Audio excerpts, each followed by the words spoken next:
शीतल षष्ठी अवसर में जाजपुर जिला मंगलपुर नालमल्लिकपाटना ग्राम में बाबा बौलेश्वर पीठ में शिव विवाह अनुष्ठित होती। ଏହି ଅବସରରେ ବରକର୍ତ୍ତା ଭାବେ ଓକିଲ ତଥା ପାଲଟପୁର ନିବାସୀ ପ୍ରକାଶ ରାଉତ ଏବଂ ତାଙ୍କ ଧର୍ମପତ୍ନୀ ସୁସ୍ମିତା ରାଉତ ଦାୟିତ୍ୱ ନିର୍ବାହ କରିଥିଲେ।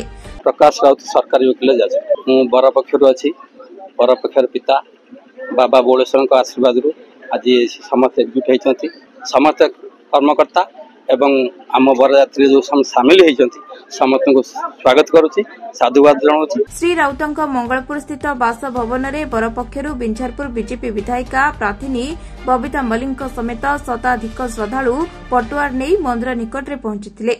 पवित्र शीतल षष्ठी प्रभु शिव आ माँ पार्वती विवाह उत्सव मु तो बरघर पटर बहुत बढ़िया थिला, बहुत आडंबर सहकारे स्वागत करागला। मंदिर महादेव रोषणी नहीं इस्माइलपुर ग्रामर कन्याकर्ता विजय दास बासभवन में पहुंची जो महादेव एवं माता पार्वती को सांगरे धरी मंदिर अभिमुखे आसिथिले। तत्परे विवाह कार्य आरंभ होइतिला।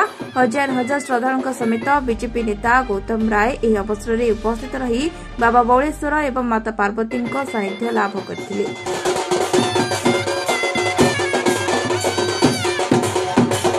झांसी रानी मल्लिक मु एई गाँव झील आमर पाताली शिव एते बढ़िया आम गाँव रे पालन होउची।